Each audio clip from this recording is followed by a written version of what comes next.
മാലിന്യമുക്ത കേരളം. കേരളം നമ്മുടെ സ്വന്തം നാട്. പച്ചപ്പട്ടു വിരിച്ച മരനിരകളും താഴ്വരകളും നിറഞ്ഞ പ്രകൃതി മനോഹരിയായ നാട്.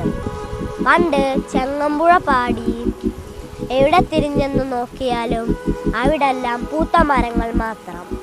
എന്നാൽ ഇന്ന് എവിടെ തിരിഞ്ഞെന്നു നോക്കിയാലും അവിടെല്ലാം മാലിന്യ കൂമ്പാരം മാത്രം. ഉപയോഗിക്കുക, വലിച്ചെറിയുക എന്നത് നമ്മുടെ ശീലമായി മാറിയിരിക്കുന്നു. പ്ലാസ്റ്റിക് മാലിന്യങ്ങൾ കത്തിക്കുന്നതിൻ്റെയും വലിച്ചെറിയുന്നതിൻ്റെയും ദോഷവശങ്ങളെക്കുറിച്ച് നമ്മൾ വിദ്യാർത്ഥികൾ ബോധവാന്മാരാണ്.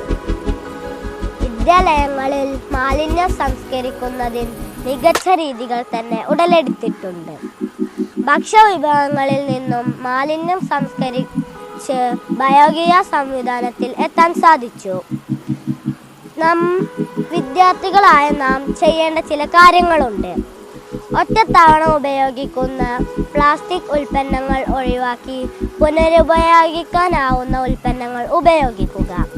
ഉപയോഗശൂന്യമെന്ന് തോന്നുന്ന വസ്തുക്കളെ ക്രിയാത്മകമായി ഉപയോഗിക്കാൻ ശ്രമിക്കുക. ഗ്രീൻ ക്ലബ്ബുകൾ രൂപീകരിച്ച് മാലിന്യ സംസ്കരണ പ്രവർത്തനങ്ങൾ ഏകോപിപ്പിക്കുക. ഭക്ഷണാവശിഷ്ടങ്ങൾ, ഇലകൾ തുടങ്ങിയ ജൈവ മാലിന്യങ്ങൾ കമ്പോസ്റ്റാക്കി മാറ്റുന്നതിനുള്ള സൗകര്യങ്ങൾ സ്കൂളുകളിൽ ഒരുക്കിയിട്ടുണ്ട്. ഈ ജൈവവളം സ്കൂൾ പൂന്തോട്ടത്തിൽ ഉപയോഗിക്കാൻ വിദ്യാർത്ഥികൾക്ക് കഴിയണം. എല്ലാവരും ഒത്തൊരുമിച്ചാൽ ഈ കൊച്ചു കേരളത്തെ മാലിന്യമുക്തമാക്കാൻ സാധിക്കും. നന്ദി.